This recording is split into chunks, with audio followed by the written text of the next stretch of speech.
What's that one thing in your life that you've always wanted to do? That dream that you have that you just haven't started yet for whatever reason? That's exactly what I think this video does a great job of representing, and here's why. I am a future medical student, and I also have a current job, and there are a few projects that I'm working on at this time. And the hardest part that I found about everything is simply taking the first step and figuring out where to go. And a lot of times we experience this with some of our most lofty goals, but also the most simple things in life. The reason that I said this title represents your entire life is because it is just that. I'm going to explain to you 5 reasons why we don't get started on things that we should as early as we should, and how to overcome those things. And the title I will use as a perfect example of how it took me so long to come up with something, and eventually I did by overcoming these exact obstacles. The first one of why you will never take that first step is a fear of failure. That's number one reason. A lot of times we have a fear of failure, and often I think that it's actually not a fear of failure. I think it's a fear of what we think other people will think of us when we experience that failure. Because really think about it. What do you gain if you go door to door and you try to do some sales and you end up getting a bunch of no's? Well, you're just as poor as you were before you did it, and there's no loss to be had there. Same with YouTube. You can give it a shot and try it out for a few months, and if it fails, it fails. Same with any business. I don't think genuinely, if we're trying to have this outcome of growth and getting better, that we're afraid of failure. Oftentimes we fear what other people will think of us. But honestly, think about it now. Nobody's thinking about you. If you think people will think a certain way about you when you're succeeding or when you're failing at a task, think about what they think of you when you're not even trying. Later on, you'll have the realization that nobody was thinking about you in the first place, so it never mattered. You just thought it did. Now, what are the real obstacles then? Well, reason number 2 of why you will never get started on that project is perfectionism. So a lot of times we want our first video to be amazing, kick butt, get 1 million views, all the likes, perfect thumbnail, perfect title. Same thing with anything else. I want my medical school app to be perfect. I want my first sales call ever to go super smooth. I want to close the call, make the customer feel great, leave a review and all that. But that's really difficult to do when you have no experience. And if you aren't okay with doing poorly, then you'll never be open to getting better. I'm guilty of it too. I wanted the title of this video to be perfect. I wanted the thumbnail to be perfect, but you have to accept at some point that it's not going to be perfect. And it has to not be perfect, so later on it could get to somewhat good. And that's just how it works. It doesn't go from bad to good to amazing in a month. And really, sometimes all you need is for it to be good enough. Perfect doesn't exist. I think the key is to embrace progress over perfection, and don't optimize for outcomes, optimize for actions. So make your goal creating the first video and posting it. Make your goal creating 2 Instagram reels a day and posting it every single day. Don't make it the outcome of this video has to do better than the previous one. This one has to get this many likes or comments or things like that, because that is not how you see progress. That is how you hold yourself back and restrict yourself from growing and reaching that level that you want to hit. If we get over these humps of this fear of failure and perfectionism, and we're able to throw those out the window, throw caution in the wind, and get started, then where do we go from there? Well, the number 3 thing of why you will never start dragging your dreams into your present day is because of a lack of clarity. So this kind of piggybacks off of perfectionism here. When I say clarity, I mean, what are your goals? Having 1 million subscribers on YouTube sounds great, but that truly in and of itself is not a goal. It's a benchmark that you can hit, but that's not something that's actionable, right? Like I say, I want to be more charismatic. Being charismatic can't be the goal, because where do you go from that? It has to be a series of actionable steps. So if I want to be more charismatic, I need to smile when I walk into a room, greet everybody. I need to try to actively remember everybody's names and be upbeat and positive and do all these little things that add up to what we call charisma. The same goes with goal setting. So you need to have a clarity of what your goals are. Are your goals simply to get better?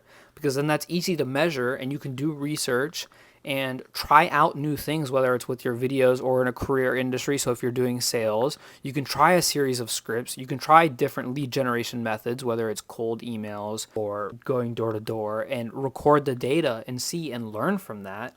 But you have to have a clear vision of what you're doing and how you're going to get there.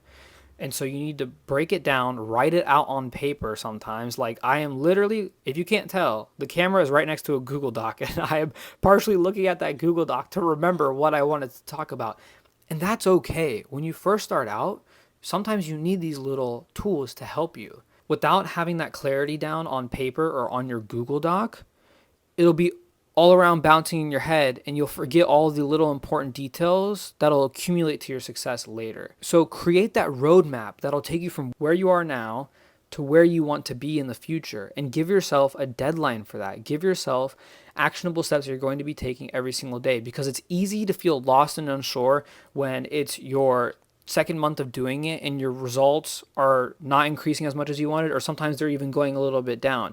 But if you make your goal, I'm going to stick with it for a year and post X number of days, X number of times, or this applies to any industry, whether you're learning and taking a new training program to become a nursing assistant, whatever the case might be. If you make that the goal, then success is so much easier, because success is simply how you define it in that case. And so that'll help you bring clarity to your goals. This also means that you will have to leave your comfort zone a little bit. This is reason number 4, is the comfort zone. The cozy confines of familiarity. It's tempting to stay within our comfort zones where the risks are low and stress is minimal. But growth happens outside of our comfort zones, where we push ourselves to be more than we thought we were previously capable of. And I have found this to be true with every stage of life, as I'm sure many others ahead of me have. As a high school student, I thought medical school was a lofty goal and only amazing people were able to do it. I would never be able to. Same with the MCAT, studying for the MCAT. But as you hit certain benchmarks, as I find a research position and I've been doing it for a year and a half, you realize, wow, I was capable of so much more than I expected. And I learned so much that I otherwise would not have known. Now, it being over a year and a half since I took my MCAT exam and did well on it, it's crazy to look back and think, wow, I really pushed myself to become a different person. I didn't know I was capable of that until I did it. I see it a lot of times when people don't pursue their dreams or their goals because they don't want to leave their comfort zone and they're too afraid to admit it. So they usually use a different reason to explain why they aren't doing what they want to be doing or should be doing, by saying, you know, oh, the circumstances aren't right, or if this person did this, or if I didn't have this responsibility, I'd be able to do it. But honestly, there's this great quote, and it basically goes something like, if you are able to start working on your project when you are the busiest and life is the hardest, then it doesn't matter what other period of time in your life you're in. You will be able to consistently work on that business or that idea or that goal forever, technically speaking, right? It is scary, the unknown. You are prone to failure. You are going to have to ask questions. Other people are going to know more than you. You might look a little stupid sometimes. You might get a couple weird looks, or people might say something, but that is just a part of the process. When I'm shadowing physicians, they ask me questions all the time and I have no idea what the answer is. And then they go, oh, yeah, you're not a medical student yet. And I'm like, well, thanks. Like, I know. And so you have to be willing to get out of your comfort zone to learn from those people who are ahead of you and to gain those experiences, which will help you in the long run. And that leads to reason number 5 of why you will never start working on your dreams like I currently have with this video, which is a lack of accountability. So it's really easy to make those excuses like we talked about earlier and postpone things to the next day. I was going to record this video tomorrow instead of today because, you know, why not? It'd just be easier to record it tomorrow. It's already pretty late in the afternoon today. I had a workout. I ate a bunch of food. I was a little tired. I probably could have just recorded this video tomorrow. But I think it's those excuses and procrastination that really prevents the huge leverages and growth that we can have later on. And so I think sometimes it's just a matter of doing the work and not how you feel that'll help you get to where you want to go. Also, a part of this is external motivation or support, which is key. Don't feel like you have to do this all on your own and you have to know what you're doing by yourself, because that's crazy. Nobody is like that. Everybody has people that support them in life and that have helped them achieve these goals. It's really tempting to put tasks on the back burner and move them to tomorrow, but in reality, you need an accountability partner or community of like-minded people who can help you retain that clear perspective on what you originally wanted to achieve, how you decided you were going to get there, and hold you accountable to doing that.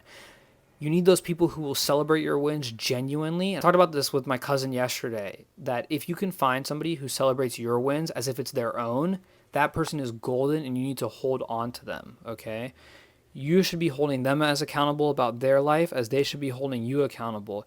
And together you can achieve so much more than you'd ever be able to do alone. So make sure that you find that community. And if you have a goal, if you have something that you've been wanting to work on for a long time, whether it's that baking cookies business and selling it to family and friends, or if it's a new sales job, whatever that might be, I want you to either comment it here or go tell somebody that you know, a family or a friend or an advisor, mentor that you trust, so that way you can hold yourself accountable to that, because you are more than capable of pursuing your goals and achieving them. And I genuinely believe that. Don't forget, you guys, that just like this title, I was being held back by a fear of failure, perfectionism, what were the other ones? A lack of clarity, being in my comfort zone, and the lack of accountability, okay? So those were the 5 reasons. I was ideating titles for this video for, I kid you not, 37 minutes. I have a bunch of titles written out on a Google Doc. I was trying to decide if I should do something that's like really interesting and abstract, but doesn't give a huge tell into what the video's about, or if I explain more clearly what the video's about so the viewer has an idea going into it, but isn't super like interesting or out of the box type deal. I was also looking at longer titles and shorter titles and what other people post on YouTube.